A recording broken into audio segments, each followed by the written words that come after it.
나는 내 몸이다. 우리 대부분은 이 말을 너무나도 당연하게 생각하면서 살아갔죠. 하지만 정말 그럴까요? 오늘 이 시간에는 몸을 나라는 정체성 그 자체가 아니라 세계와 나를 연결해주는 하나의 인터페이스로 바라보는 조금은 다른 관점에 대해 이야기해보려 합니다. 네, 대부분의 사람은 바로 이렇게 생각합니다. 나는 내 몸이다. 나의 모든 생각과 감정, 그리고 존재 자체가 바로 이 육체 안에 있다고 믿는 거죠. 이건 뭐 거의 우리의 가장 기본적인 직관이라고 할 수 있습니다. 그런데 말이죠. 이 명제는 과연 어떤 의심에도 흔들리지 않을 만큼 단단할까요? 우리가 너무나 당연하게 여겨왔던 이 생각에 한번 근본적인 질문을 던져보겠습니다. 첫 번째 파트입니다. 우리 모두가 너무나 자명하게 여겼던 몸이 곧 나라는 이 등식에 어떻게 균열이 가기 시작하는지 한번 살펴보겠습니다. 자, 한번 생각해 보시죠. 우리가 깃튼 잠에 빠져서 아무런 의식이 없을 때 과연 나는 어디에 있을까요? 또 수술 때문에 전신 마취를 했을 때 그 순간에 나는 존재하지 않는 걸까요? 만약 불의의 사고로 팔이나 다리를 잃게 된다면 그만큼 나의 존재도 줄어드는 걸까요? 이런 질문들 앞에 서면 몸이 곧 나라는 그 단순했던 등식이 생각보다 그리 견고하지 않다는 걸 알게 됩니다. 나의 존재와 내 몸이 완벽하게 일치하지 않는 그런 순간들이 분명히 존재하기 때문이죠. 그렇다면 우리가 몸이라고 느끼는 이 감각은 도대체 어디서 오는 걸까요?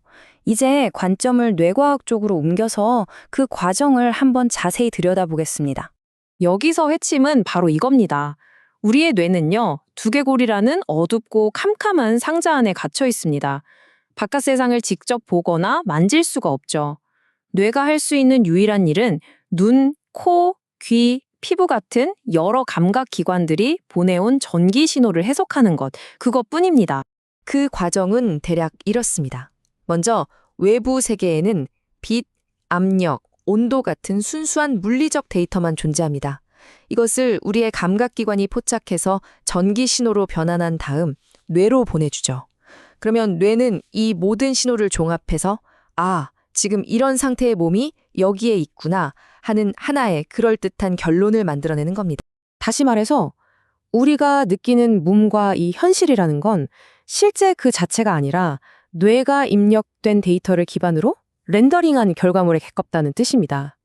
마치 컴퓨터가 복잡한 프로그래밍 코드를 우리가 눈으로 보는 그래픽 화면으로 바꿔주는 것처럼 말이죠. 자, 다음으로 우리가 몸을 움직이는 방식에 대한 아주 흥미로운 사실을 살펴보겠습니다. 우리는 정말 우리 몸을 통제하는 걸까요? 아니면 다른 무언가가 있는 걸까요? 바로 이 지점에서 우리의 직관과 과학의 설명이 아주 흥미롭게 갈라집니다. 우리는 보통 내가 팔을 들어야겠다라고 생각하고 명령하면 몸이 그 명령에 따라 움직인다고 믿잖아요. 하지만 현대 뇌과학은 뇌가 일방적으로 명령하는 게 아니라 다음에 일어날 움직임을 끊임없이 예측한다고 설명합니다. 그 과정이 뭐냐면요. 먼저 뇌가 팔이 아마 이 정도로 올라갈 것이다 라는 예측 모델을 만듭니다. 그리고 실제로 팔이 움직이면서 들어오는 감각 정보가 그 예측과 얼마나 다른지를 계속 비교하죠. 결국 우리의 행동이란 건 이 예측과 실제 감각 사이에 오차를 줄여나가는 과정의 결과물이라는 겁니다. 직접적인 명령이라기보다는 아주 정교한 피드백 시스템인 셈이죠. 자, 지금까지의 내용을 종합해보면 우리는 몸에 대한 완전히 새로운 정의에 도달하게 됩니다. 바로 몸을 하나의 인터페이스로 보는 관점입니다.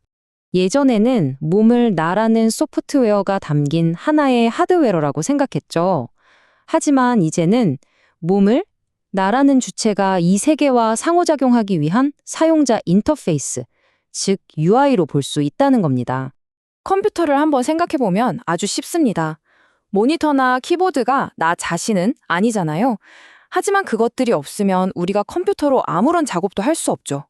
몸도 똑같습니다. 몸은 나의 정체성 그 자체가 아니라 내가 이 세계를 경험하고 또 행동하기 위한 필수적인 조건인 셈입니다. 이쯤 되면 당연히 이런 질문이 떠오르실 겁니다. 좋다, 몸이 내가 아니라는 건 알겠다. 그렇다면 진짜 나는 도대체 어디에 있는 거지? 이런 어쩌면 조금은 실존적인 질문 말입니다. 이 관점에서 제시하는 답은 이렇습니다. 나는 어딘가에 고정되어 있는 하나의 사물 같은 실체가 아니라는 겁니다. 나는 고정된 명사가 아니라 끊임없이 흐르는 동사에 가깝습니다.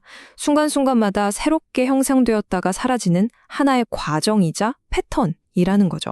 그렇다면 이 새로운 관점이 우리 실제 삶에 어떤 변화를 가져올 수 있을까요?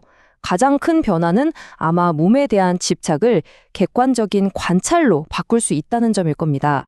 예를 들어서 나는 내 몸이다라고 생각하면 우리는 노화나 질병 같은 몸의 변화에 쉽게 집착하고 고통받게 됩니다. 내가 늙어간다고 느끼면서요. 하지만 관점을 바꿔서 나는 몸을 가지고 있다고 생각하면 한 걸음 떨어져서 객관적으로 관찰할 수 있게 되죠. 마치 이 장비가 지금 이런 상태에 있구나 하고 점검하는 것처럼요. 여기서 오해하시면 안 됩니다. 이것은 몸을 무시하거나 함부로 대하라는 의미가 절대로 아닙니다. 오히려 정반대죠.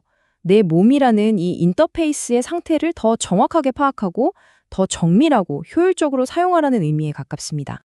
오늘 이야기의 핵심은 아마 이 두 문장으로 요약할 수 있을 것 같습니다.